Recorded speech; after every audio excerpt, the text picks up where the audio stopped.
Welcome to the 14th episode of this wonderful series where we have a lot of tasks to do. And we're going to start with the first one because it's time to retire this bot. It's been here for a week, staring blankly, gaining levels, gold, and resources. So right now, with 2,210 levels, I just checked, we're going to retire him. That's enough. Work? I don't have a gold meme for you. When he gets to heaven, he asks, was I a good bot? Buddy, you were the best. Most of the chests are full. This is all Blackstone, all Garabella, and all Uzan. Only the obsidian isn't totally full. Today is Monday, but over the weekend I left it making gold. And look, we have all this gold, and we're gonna need this gold for one of the next tasks. I'll use a shulker for the next step. Let's get started. If I put it in the title, it's for endless food. Let's take out that ceiling or intermediate floor from the original construction since it no longer makes sense. I'll remove it and see what happens.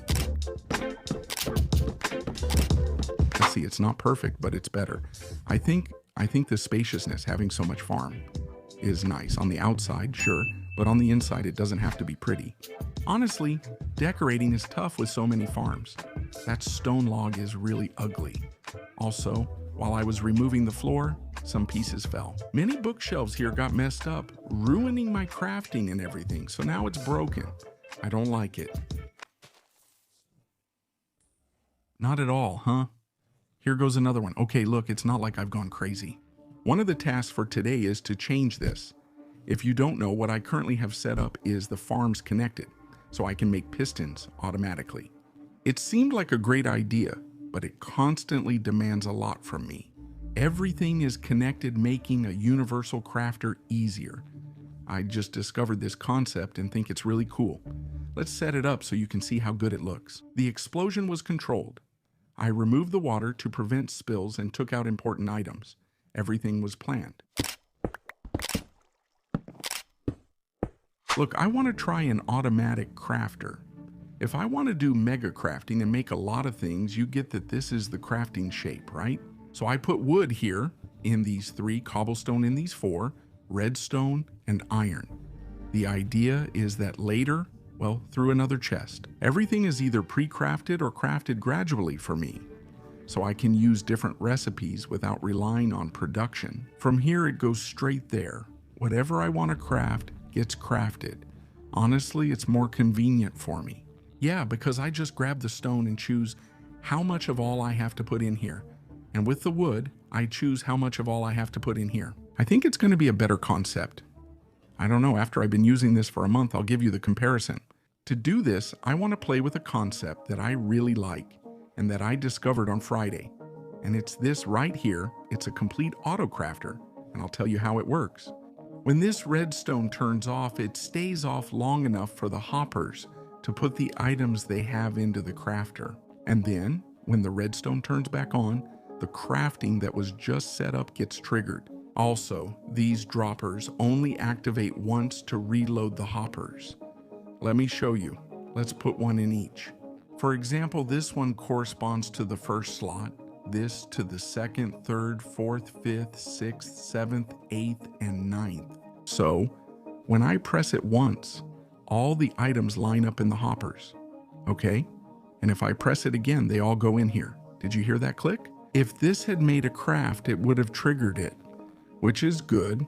Also, the droppers would have already placed the next craft here. Adding a clock to this circuit makes it really cool. This is the theory, and it's beautiful. This goes in this slot, and that one goes here because of Minecraft's order, right? And I built this in creative mode, and it was really cool. But then I replicated it again, and for some reason, this one would go into the crafter before this one. I don't know why. I've pasted it in different places and looked for patterns, but I have no idea. This might not work for you, so consider yourself warned. It could work, but possibly in a different order, so you may need to calculate the order in reverse. So I recommend putting one item of each in each dropper and seeing where it ends up, which is, by the way, what I'm going to do right now. I chose the easiest way and did it vertically. Since it works both ways and neither failed, I got lucky and the build succeeded on my first try. The trick is to connect hoppers to the chests, add a clock, and that's it. But what about the output? Let's see. In the end, this idea seemed good, but it's not. As I said, the hopper order changes a bit. I'm not sure why. Maybe it's their position. Well, it's just that when you leave and enter the world, they also get messed up. I have no idea what this depends on. I don't understand it at all. So this machine, no matter how cool it is, how compact, how everything, and how fast, it's even faster than the one I'm about to make. I have to remove it. That's just how it is. I've made a new design with a concept that I think has been used more times, but this time, well, that's it. Instead of using hoppers, I'm using droppers. Now I'll explain how it works, but, well, it's very simple. 9 items drop into the same row, and then they're all pushed directly into the crafter. It closes the loop a bit, and that's it. It takes up a lot more space, it costs more resources, but it doesn't break it all. Whether you enter, leave, or move the world elsewhere, I wish the hopper thing worked. It made sense, but it is what it is. We have to keep this new design as you saw in the time lapse. I removed a bit and moved the bottom part so it would fit, since it was right there. I thought I'm not moving the whole machine just for that. So I moved it, that's all. If I did it right, this should work now, so let's test it. I'll stack observers, placing one here, then another, and nothing happens until the last is placed. They all need to be active. This only works for 9-slot crafting, and if all goes well, the first one shows up. It's not fast, but that's how it works. I really like it. This is actually better than before. The plan is to let things craft while I do something else. I've been searching for a better solution for a while. I'll likely keep working in creative mode to find a universal solution where everything, even block 1, can be added without entering a crafter. Because if I wanted to make, for example, droppers, I couldn't. If I find a better way, I'll do it in other episodes, but for now, this one isn't bad at all. But how does it work? You might be wondering. Well, once you put them in, the items get divided among the 9 droppers down here. Once they're in the 9 droppers, there's a big door with all 9 that detects them. If they're all full, the clock starts. This clock will keep running as long as there are items in the droppers, operating continuously and directly. It activates the top droppers to drop an item into the bottom droppers. Now, the 9 items stay placed, 1 in each dropper. These droppers behind the crafter follow the exact crafting order, of course. And that's when we start with this observer clock here, which begins to spam several pulses.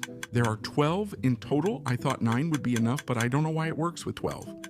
Don't ask me. It's just these 12 pulses. It pushes the items one by one forward from each dropper, with all of them eventually reaching the crafter, inside the crafter. They enter in the required order, as that's how this block works, and once all have arrived, the clock stops and the loop restarts. Then the dispensers are activated again, which activates the crafter and the whole column upwards, so it reaches the chest, and that's it. It goes through the same process again. The items are dropped down to the line of droppers, and in the line of droppers, they start being spammed up to the crafter. It repeats the process in a loop until no items remain, then the clock stops. By removing this simple block here, considering this small task done, we can now move on to the next one on the list. Gochin has been here collecting materials we had lying around. It's time to decorate this messy room. We rarely use it since you only come in to fix it, but I think it's ugly and I don't like it. In this series, everything should be beautiful, or at least aim for it. Let's get started on construction. I'm not sure how long it will take.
This is how it turned out, maybe a little too decorated for what it is, but I like things to look nice. Even if it's just a furnace that I'll come down to check every month, but, well, I mean, I keep leaving little things to do. This is starting to become a bit of a pattern when I don't finish all the projects. Obviously, I need to make a better collection area, and above all, an entrance. I need to make a ramp. But for now, I'm going to jump to the next project. It's very hard to get out here because I'm running out of food, which always happens. When I need food, I have to go to the villagers, trade iron for emeralds, then emeralds for food. We all have to do this, but honestly, it's a waste of time. Now that we have tons of gold and infinite resources, I got myself a shulker.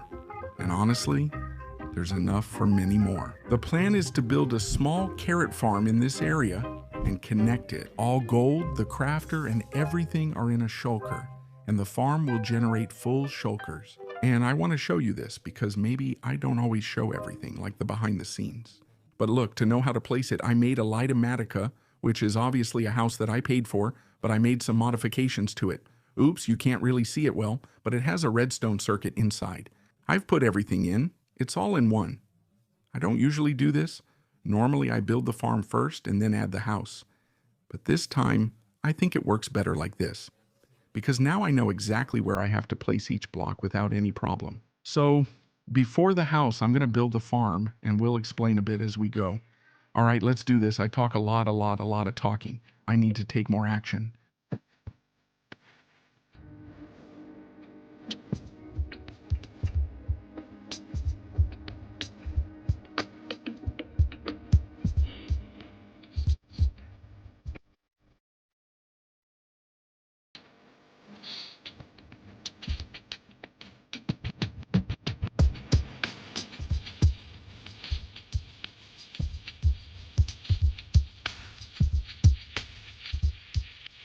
Have you built this farm before? Is it common?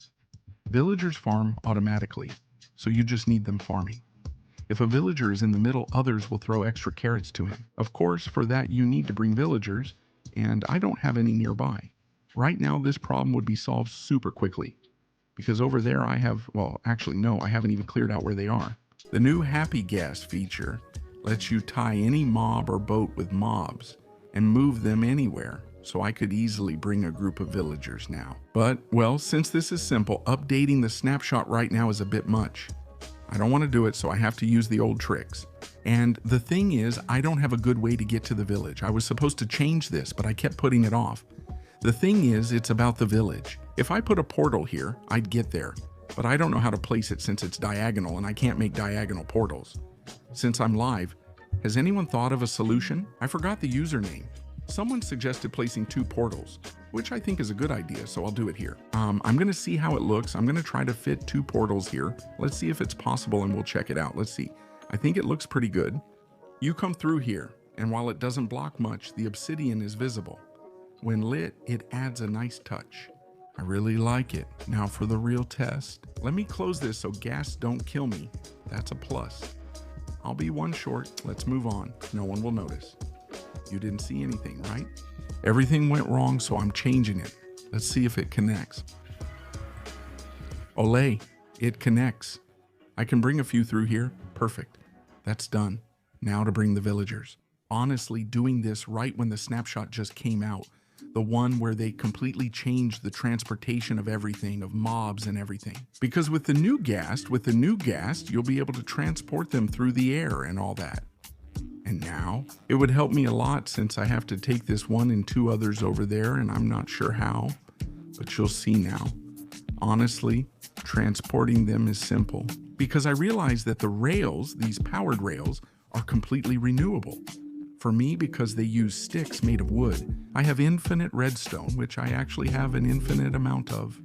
The farm is full. Maybe we'll have to make a shulker loader or something like that, but we'll see about that later. And gold, which I also have hundreds of stacks of, so these are free. These rails are completely topped. They're worthless to me, so I don't mix them with the iron ones, which are also renewable. We're making great progress here. I already have several things. Now we just need to move this guy, which might be a bit tricky. I don't want him to move here.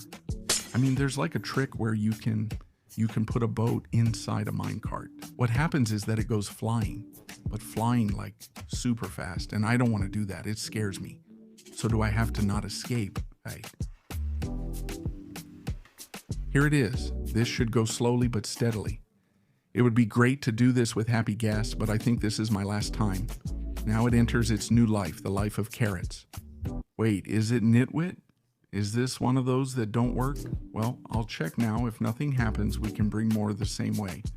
But anyway, let's check quickly. I'm getting a composter. Is he watching the workbench often? Good, the first one's set. Just 2 left.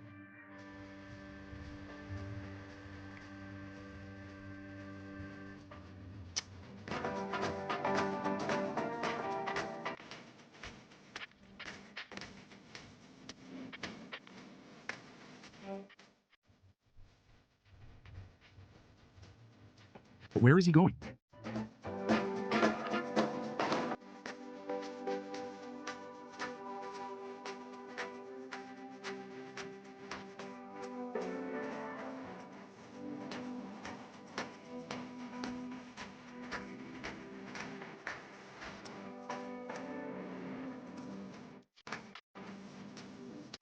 Finally? This one barely cost me anything. My goodness, he was running all over the place. Go ahead, do you have a new little exploitation, buddy? Here's the one by the fletching table. He's meant to get the carrots, but he can't reach them and will just stay trapped there. Come on, last one. Hope this doesn't cost me as much.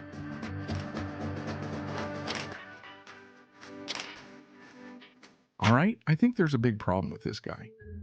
See? What he's planting is wheat. I think this is because he's had wheat in the past, and I think villagers can only have one type of crop. So it's possible that this guy will never be able to plant carrots, so I'm gonna have to bring another one. And I think I've seen this man plant carrots. I'm sure he does, so this one's fine. I can swap it for that one. All right. What I meant is that if they have 8 stacks of carrots, their limit, any extras go to the other one. So you can force this by giving them 8 stacks. So is he supposed to give the extra to the others? I want to see him do it, since it's crucial this works before building. That's all. He's talking, which is progress, but I'm not sure if he's skipping anything. Let's see. Did he skip something? Now it works. Wow, wow, wow. He gave him some good carrots, huh? Okay. Does it work? I'll try to make sure this one works and stops planting bread. Let's see how it goes. I read a bit. This one is supposed to have space in his inventory because look, he takes the carrots, but he's planting bread. I'm stopping him from reproducing the bread by taking it away every time he plants one. I don't know how much he still has since I gave him some to reproduce, but he must have some left. So could I be here for like an hour just taking it away? I don't know. I'm going to try and see until he actually plants it. I mean, I'm such a YouTuber. Uncle Justo, that's it. Did you really think I could stay here? If I had 64 loaves, I had to wait for him to plant 64. Now it's working perfectly. Let's see how much this is. Oh, wow. Time to build the rest. This part makes the automatic carrots. I'll explain as I go. It's pretty cramped. This is the main crafter. Here, you need 9 nuggets and the rest carrots with many intermediates, as you can see now. Okay. So it has to be arranged like this, all right? That's one thing. Then how do you bring the nuggets? Well, there's a trick. If I put a hopper here and put nuggets in it, you see that every 0.4 seconds, well, every hopper speed, at each hopper speed is going to put in 1 nugget, which is really slow. Think about it. That's 1 carrot every 3.2 seconds, pretty slow. So I came up with a clever little trick, which is this. If I do this and put here, what a mess of inventory I have right now. If I put another crafter here, you see, Pam, I instantly have all the nuggets. And you'll say, and you'd be right, that there's 1 left over. I found a way to deal with that extra one. It's a bit weird, but okay. That nugget crafter will go here. It needs to have this blocked. And from this chest, whole ingots will go in and fill this up. Let me see if I can explain this well, because someone asked me about it the other day. I think it was Bohemio. Well, maybe it's not that obvious, right? What is the condition for the crafter to turn on? I mean, if the crafter loses all the items it has inside, it loses its crafting pattern and can't get it back. This isn't designed that way. Let me explain. Items don't just disappear. and the crafting pattern doesn't form. So what's the condition? You have to maintain it. And for that, what I've done, which I think is what most people do, is check that there are items in this hopper and in this hopper, in both of them. So that the moment there are no more items, that's when this will be at 60,000. If, for example, there were 63 carrots because no more are coming in, no more are entering through the hopper, the system will stop. The system. Let's add a clock here. I'll go first so you can see clearly. Okay, now this has to be the main clock that's basically going to be working like this. Throwing carrots, as you can see, it also throws the ingots here and throws the carrots. Okay, little problem. There are two problems. First, as I said, if any material runs out, the clock keeps firing endlessly and the system fails. And the other problem is that this shoots out 9 nuggets, and there's one that, well, right now it doesn't disappear, but it will disappear. It leaves the crafter and gets shot out somewhere. How did I solve these problems? Problems? The door is right here. Since there are no items where the gold is, this is on. So the clock is off and won't work. Once I add gold to the system, it will start working since there will be some in the hopper. In this case, it's true that we would always have 64 nuggets here and 64 gold here, but well, how do we solve that extra nugget then, huh? Well, look, I'm gonna do some magic. There it is, the crafter is shooting carrots all the time, and you see there's 1 gold nugget left over, right? Well, that gold nugget is simply going back into the system, back to this crafter that I don't know why it's not activating. I mean, the crafter is supposed to, oh, it makes me feel really smart, okay? The nuggets go back here. I reconnected the redstone from the clock to keep it simple, and it returns them as an ingot to renew the gold. To keep track, you might wonder why the nugget exits that way. When an item is inside a block, it tries to leave in any direction. I think it's random, but I'm not sure. So if you have all the sides blocked except one, will it always come out that way 100% of the time? So this way, I'm forcing it to come out here because there are hoppers behind. Luckily, hoppers count. It comes out that way and that's it. I catch it with the water stream and renew it. By the way, if you're curious, if you try to shoot something here and all the spots are blocked, if you have a hopper, it'll probably come out through the hopper. If it's a block that's not solid, it'll come out through the block that's not solid. And if not, I think it tries to, it spawns and comes out upwards.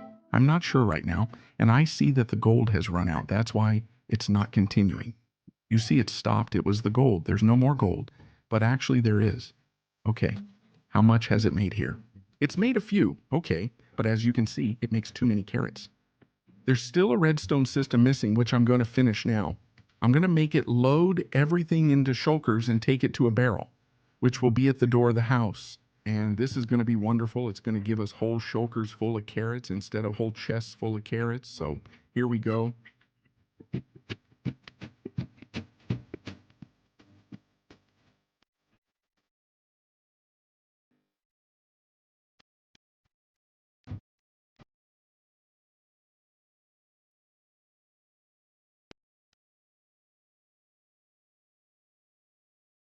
All the redstone is done.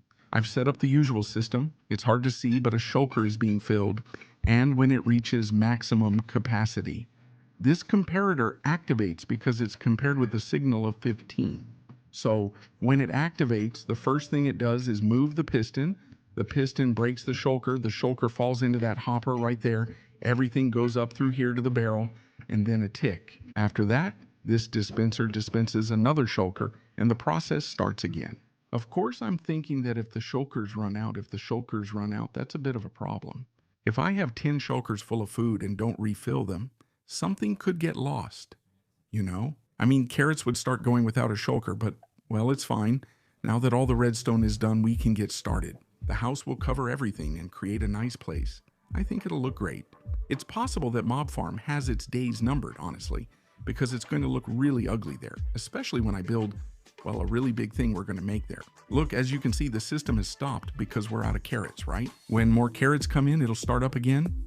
Okay, let's see. I was a bit worried about the idea that if this emptied out, it would go crazy and start crafting. So I've reorganized the redstone and, Well, now it takes up a bit more space, 1 block lower and all that, but anyway, I've added this signal to the giant ant so it can't craft anything. If there are no shulker boxes, it takes more space, but I don't mind. I feel very at ease, and not only that, but I've set up a lamp here, so when the shulkers run out, this lamp will turn off, then I'll put up a little sign or something. I don't know if I'll move the lamp, whatever fits best with the decoration, but this lamp will let me know when shulkers are missing.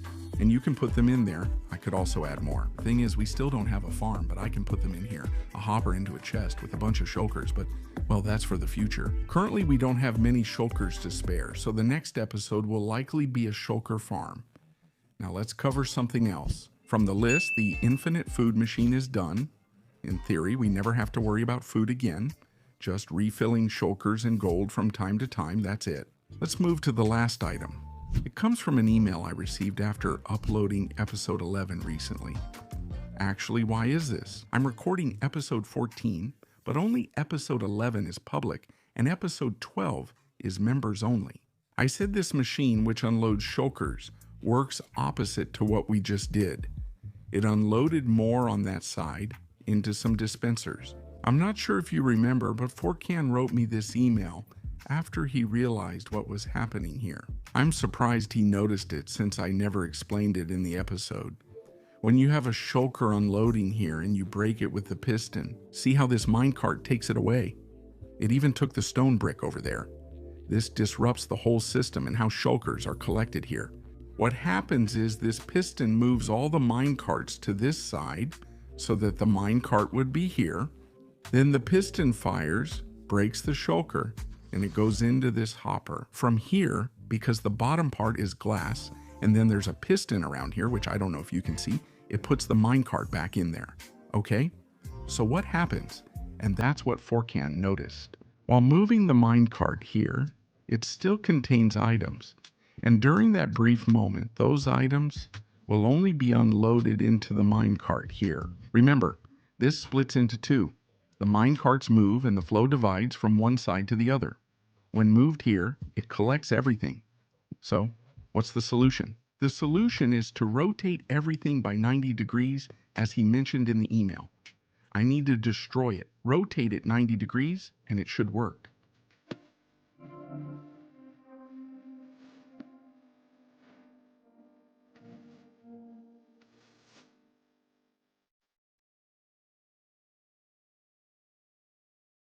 You can't consider something finished without testing it, so let's test it. Perfect. I haven't checked if the division is exact, but I'll assume it is. How do you like how this room turned out? I rarely come in, so it's a bit sad to see us work on such a cool room but barely use it. Anyway, why does this keep shooting? Now I have to fix something else. I think this trapdoor should be here by default. That could be it, or maybe not. I'll check it the next time I use it. And that's how we've completed the list of everything we had to do. The decoration, you'll be able to see it in the next episode because I've already used up all my time. This has been my busiest week in Sayer, though I only handled small but essential tasks. I've listed the new channel members here. Magma Cube level. Thanks to everyone supporting this series. We're getting close to making it profitable, so thank you. It's been a very entertaining journey. See you in the next one. You have it available a week early if you're a channel member. Bye.